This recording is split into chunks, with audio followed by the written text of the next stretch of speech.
সমস্ত কেনাকাটি ডান, এবার বাড়ির জন্য রওনা দিলাম। হেভি ভিড় ছিল, ধাক্কাটা কম মেরেছে লোকে, কিন্তু যাই বল একটা লোক মেরেছে শুধু। এবার অত ধাক্কা না, আমাকে কেউ ধাক্কা মারেনি একবারের জন্য, একটা বস্তা একটা আমায় দিল, ওকে ধাক্কা মেরেছে। নতুন লোক দেখেছে, মেরে দিচ্ছে ধাক্কা।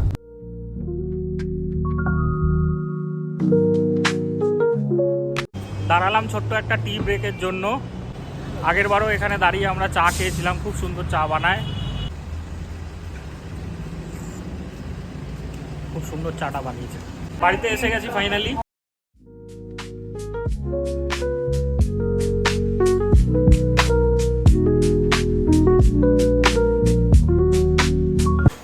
এখানে সন্ধেবেলার ভোগ বানানোর প্রস্তুতি চলছে।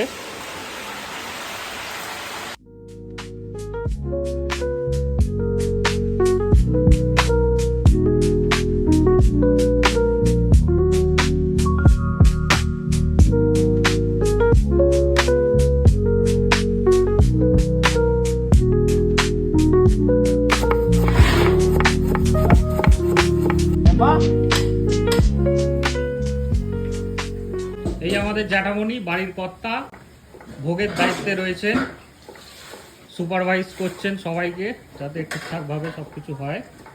জোর তোরসে কাজ চলছে, কাউকে আর বেশি ডিস্টার্ব করব না। এবার নিচে চলে যাব। गज नदी में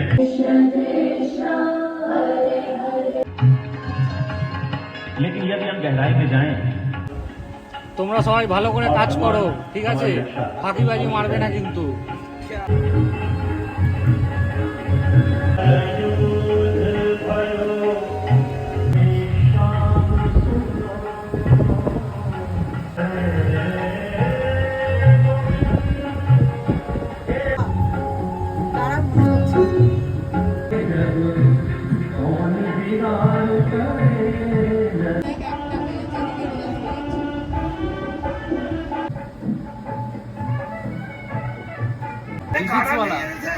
ফিজিক্স রেগুলেটর। আরে টুকটুক, কোথায় ছিলে তুমি? কি সুন্দর লাগছে গো তোমাকে। কি মেখেছো? Fair and lovely? তোমাকে আজকে একটা মালপোয়া বেশি দেওয়া হবে, ঠিক আছে? এই নিনজা টেকনিকটা জানে না তো। যোগু দাদা একদম সেজে গুজে রেডি হয়ে গেছে, এইবার পুজো শুরু হওয়ার পালা। আরে